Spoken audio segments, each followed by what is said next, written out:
بسم الله الرحمن الرحیم. السلام علیکم ملګرو، حاضر یم ستاسو په خدمت کې د رحمان بابا کلام او د هغې معنا او تشریح سره.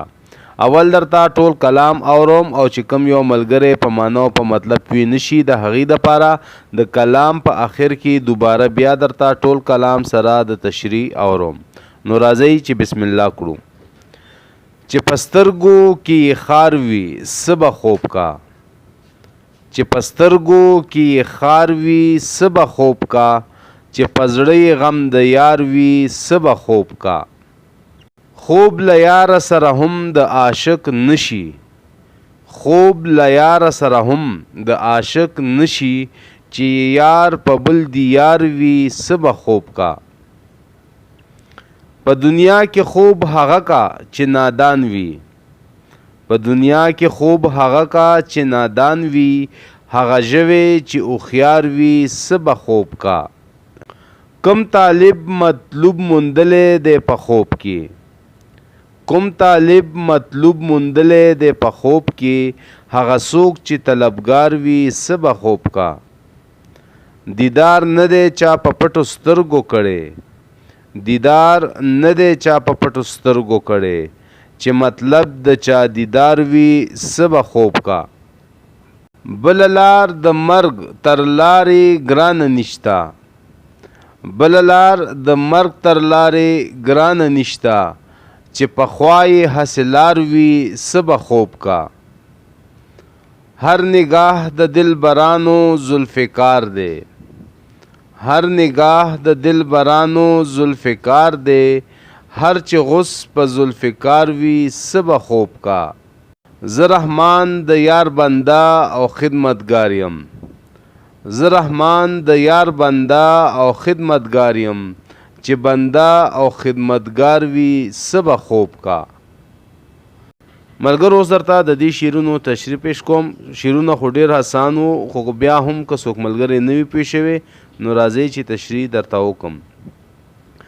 چې په سترګو کې خار وي څه به خوب کا، چې په زړه غم د یار وي څه به خوب کا. رحمان بابا وایي چې د چا په سترګو کې ازغې مات شوی وي، خار وي ازغې ته، نو د هغه سترګې به څنګه پټې شي.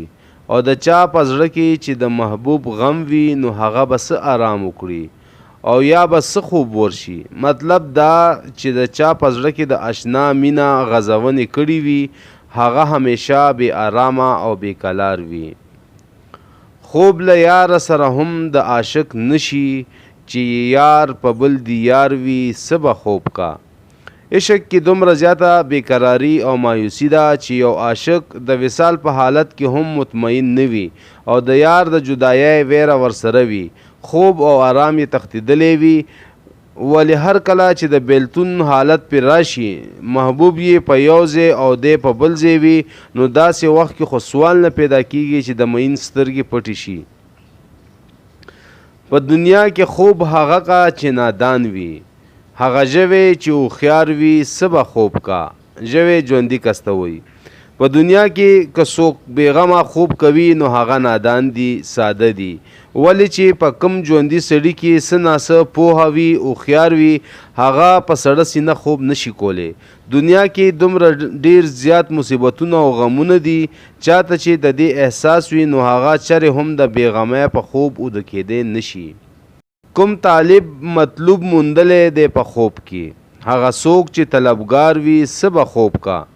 دنیا کې کوم یو سړی چې د خپل مقصد په لټون کې سرګردانه ګرځي او شپه ورځ یې په ځان یوه کړې وي، په زړه کې یې یو غم او یو فکر وي، نو هغه به څنګه اوده کېږي. دیدار نه دی چا په پټو سترګو کړی، چې مطلب د چا دیدار وي څه به خوب کا. دې دنیا کې چرته هم یو مین په پټو سترګو دیدار نه دی کړی، او چې د چا مطلب دیدن وي نو هغه خپل سترګې پرانیستې ساتي او د محبوب د حسن نندارو کې یې ځان ډوب کړی وي. مطلب دا چې په پټو سترګو دنیا یو کار هم نه کیږي. بل لار د مرګ تر لارې ګرانه نشته، چې پخوا یې هسې لار وي څه به خوب کا. که سړی سوچو کې انسان ته ډېر زیات مصیبتونه او تکلیفونه مخې ته پراته دي. په دې ټولو کې سخت مصیبت د مرګ دی.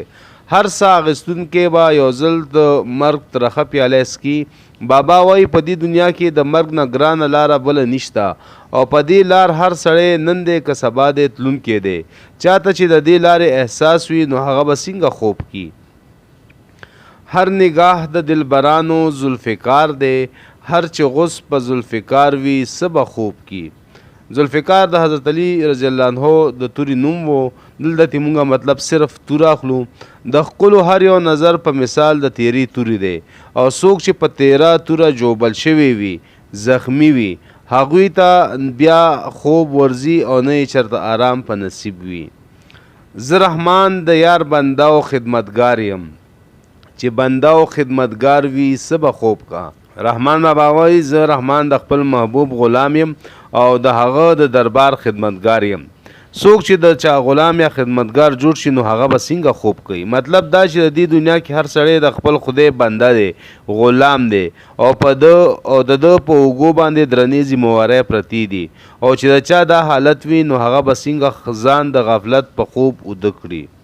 ملګرو دا د رحمان بابا کلام او تاغې معنی او تشریح تاسو سره شیر کا. که تاسو غواړئ چې د رحمان بابا شعرونه او تاغې تشریح تاسو ته ملاویږي نو زموږ چینل سبسکرایب کړئ. د الله په امان.